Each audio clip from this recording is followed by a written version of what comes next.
साथियों को मेरा नमो बुद्धाय, जय भीम, जय मूल निवासी। साथियों, मैं एक किताब खरीद के लाया जिसका टाइटल है थेर गाथा। तो थेर गाथा जो है, इसको जब इसके कुछ गाथाएं मैंने पढ़ी तो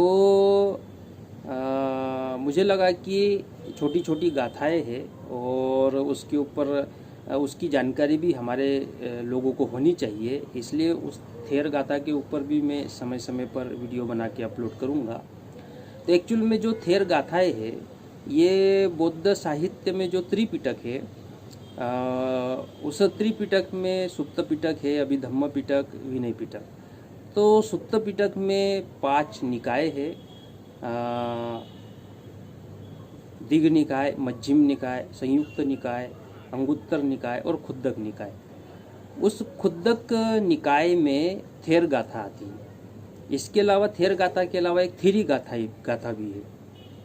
तो ये जो थेर गाथा और थेरी गाथा है, तो ये तथागत बुद्ध के समय में जो भिक्षु गण थे, उन भिक्षु गणों में जो प्रसिद्ध भिक्षु हुए, जिन्होंने अपने प्रचार प्रसार और अपनी वाणी से समाज को प्रभावित करने का कार्य किया, बड़े पैमाने पर प्रभावित किया, जो अरहत्व को प्राप्त हुए, तो ऐसे भिक्षुओं की प्रेरणादायक गाथाएं हैं। उनसे वो प्रेरणा ली जा सकती है, तो वो प्रेरणा लेने वाली गाथा है जिसे थेर गाथा में शामिल किया गया है।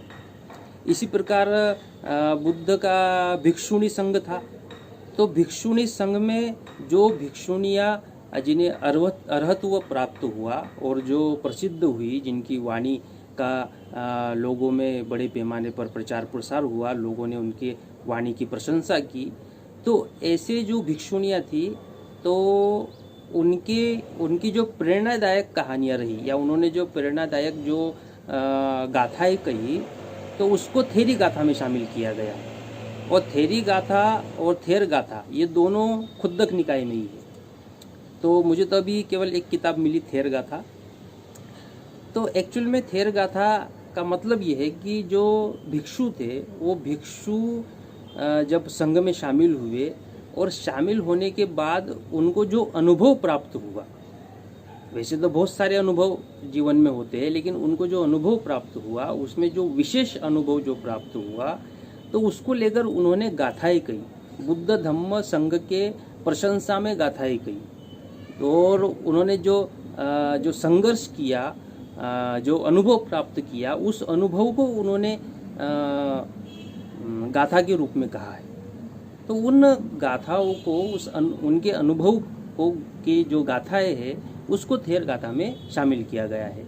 यानी कि थेर यानी भिक्षु, उन भिक्षुओं द्वारा जो गाथाएं कही गई वो थेर गाथा।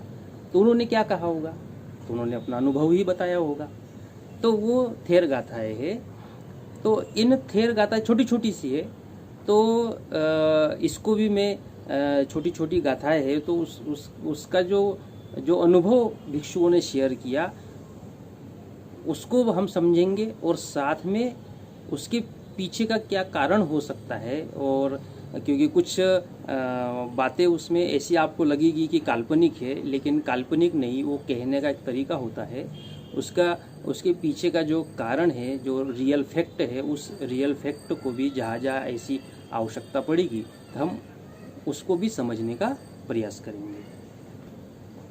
तो आज के इस वीडियो में इतना ही मैं कहना चाह रहा था कि आगे चलकर थेर गाथाओं के भी अलग अलग वीडियो में अपलोड करूँगा, तो आप उसको भी सुनिएगा और वहाँ से भी जो शिक्षा हम ले सकते हैं, जो समझ सकते हैं, उसको हम लोगों ने ग्रहण करना चाहिए और अपने जीवन में अमल में लाना चाहिए।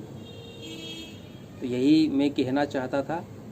सभी साथियों को मेरा नमो बुद्धाय, जय भीम, जय मूल निवासी।